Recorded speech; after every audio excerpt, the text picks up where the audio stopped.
আমরা দূরে যাই ভাই আমরা একটু নিতে বলবো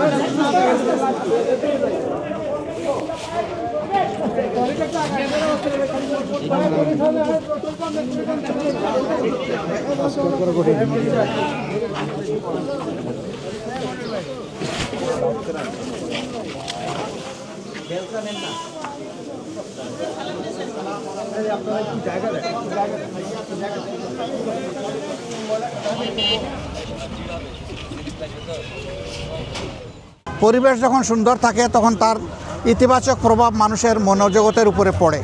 এই মানুষগুলো ভালো হয়, সমাজের জন্য দরদি হয়, দায়িত্ববোধ সম্পন্ন হয়। আমরা সেই বার্তাটাই মূলত দিতে চাচ্ছি। আমাদের ছোট্ট একটা দেশ, আমরা সবাই যদি আন্তরিক হই তাহলে নিজ নিজ আঙ্গিনা আমরা পরিষ্কার রাখলেই দেশ পরিষ্কার হয়ে যাবে। আজকে এই বার্তা দেওয়ার মাধ্যমে আমি আমার এই এলাকার সহকর্মীবৃন্দকে বলবো যে প্রতিদিন ফজরের পরে, আজকে এটা লোক দেখানো নয়, এটা দিয়ে শুরু।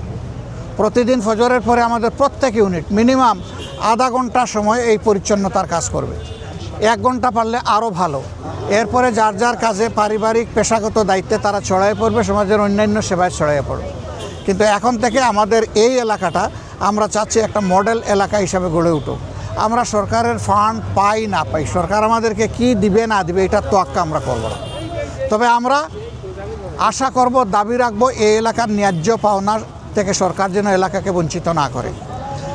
এই এলাকায় আমি শুধু ওয়াদা করি নাই, আমাদের সাথে আরও যত প্রতিদ্বন্দ্বী এখানে নির্বাচনে অংশগ্রহণ করেছেন সকলের ওয়াদা ছিল যে একটা ভালো মিরপুর কাফরুল আমরা গড়ব। আমি এই দায়িত্ব আজকে শেষ করছি না, এটা আমার শুরু।